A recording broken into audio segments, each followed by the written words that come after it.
Alright, let's keep on the Jim Beam train, and let's go with Old Granddad 114, a staple in other states, but PA does not get this bottle. And I'm kind of upset because I've been wanting to try it. It's readily available in Ohio. I got this in West Virginia, so we're sticking with the West Virginia train too. Same mash bill as Basil Hayden. Obviously, so higher rye, yeah. High rye, Jim Beam. Is it what is it, like 20-ish% rye? It's not super high. I think it's 27. Okay, I was gonna say it's not super high rye. It's like 27, and I think it's only like 2% malted barley. So it's like mostly corn and mostly yeah, that rye. sounds about right. Yeah. So on the nose, a little spicy, very sweet, like a brown sugar maple sweet. Yeah, which is interesting. It's not really what I was expecting. So like cinnamon spice, baking spice, a little bit of that Jim Beam funk, but not the funk with the peanut. It's a different kind of funk. It's like it's almost the funk that Basil Hayden has. Yes. Just obviously this is more pronounced. Like, I guess the best way to put it is richness. Jim Beam just has a richness to it. Yes. Like, salty almost, I guess, is the best way to put it. Yes. But salty isn't the right way to put it. No. But that being said, again, brown sugar, maple, a little salty, sweet. I always picture this having more rye notes. I don't know why. Just in my brain, I'm like, oh, this is going to be closer related to a rye. It's not. And then you look back and think about rare breed rye, and this is nothing like rare breed rye. No, not at all. Rare breed rye was so grassy and like light floral. It wasn't bad, but I would not be able to sip on it. And that's why I passed on that Russell's single barrel. The Russell's Rye single barrel I passed on, especially because their bourbon is so much better and it's cheaper. Like rare breed bourbon is $45 and the rye is $60. Yeah. And the bourbon is so much better. Although that grew on you, it has not grown on me. The reason it grew on me is because I had a different bottle. I think you got a bad bottle. It's possible. I'm gonna, like, whenever we crack open that bottle I got, we'll try that. I think you just got a bad bottle. We could do a side by side of some of those kinds of things that can vary, like side by sides of the blends and side by sides of the bottles as well. But anyways, back to OGD. Yes. Let's taste it.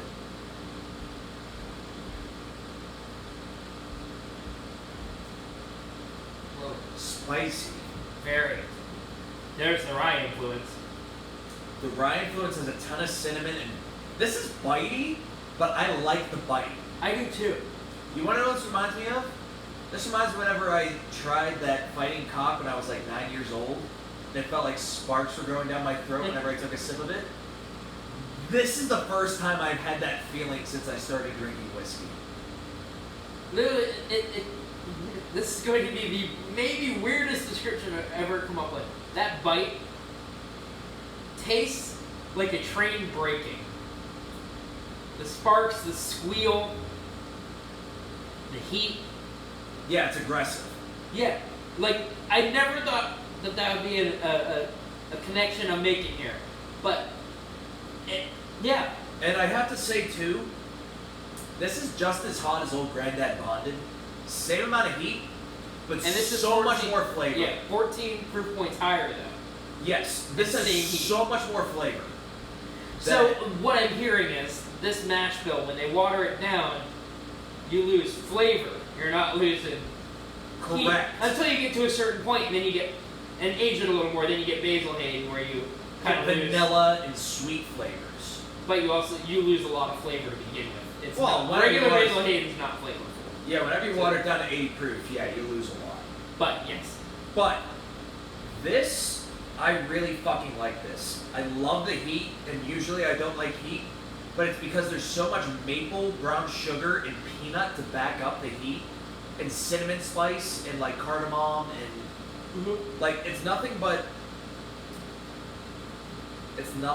maple, brown sugar, a ton of spice, and peanut. Interesting thing I'm noticing, as the finish fades away, I almost have this grainy texture in my mouth from it. I call it peanut shell. Yeah, like it almost has like the straight up physical feeling of it, not just like. It dissipates away slowly, the same way like graininess dissipates slowly. Yes. Like it literally tastes almost like there's like little granules on my tongue. am very, very happy with this because I was This is skeptical of it. $30-something. This is after the crazy West Virginia taxes. This was 40. That's not bad at all.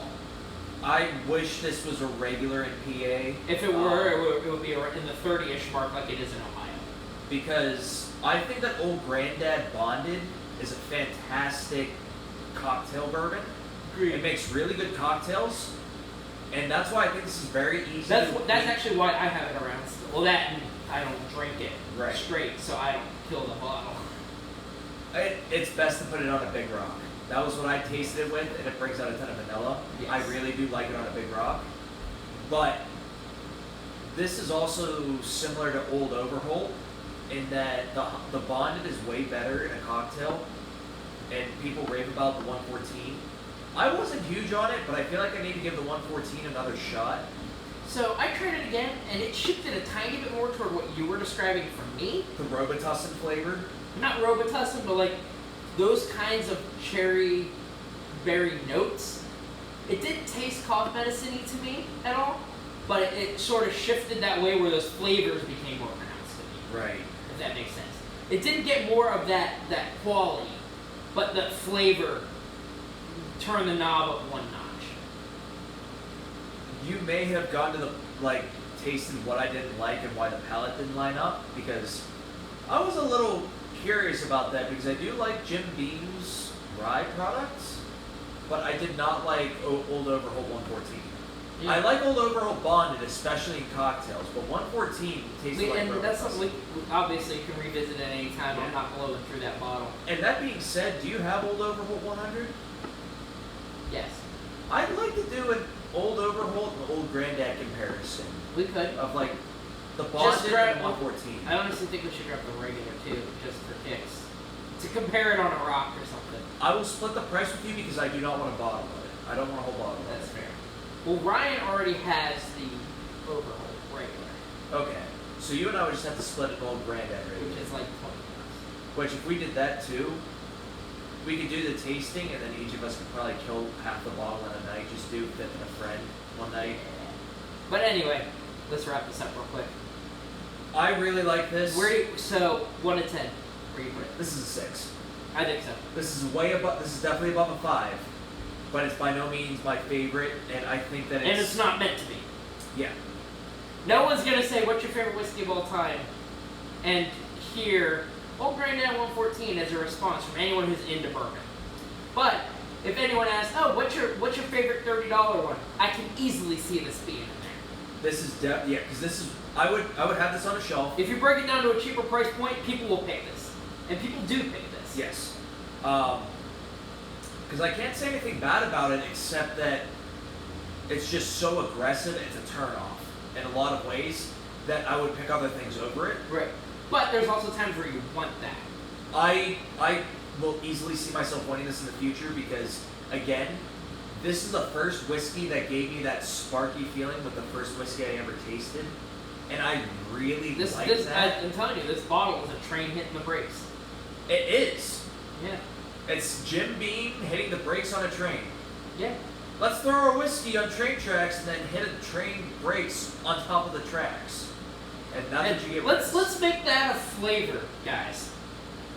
And you know what? Fred No just looked at us like, you know what I want to taste? I want to taste this. I want to taste a train slamming on the brakes. And a car just crossed the tracks in front of it. I want to hear what that train. I want to drink what that train is doing right now. And you know what? It works. It works. That's what's weird about it. But there you are.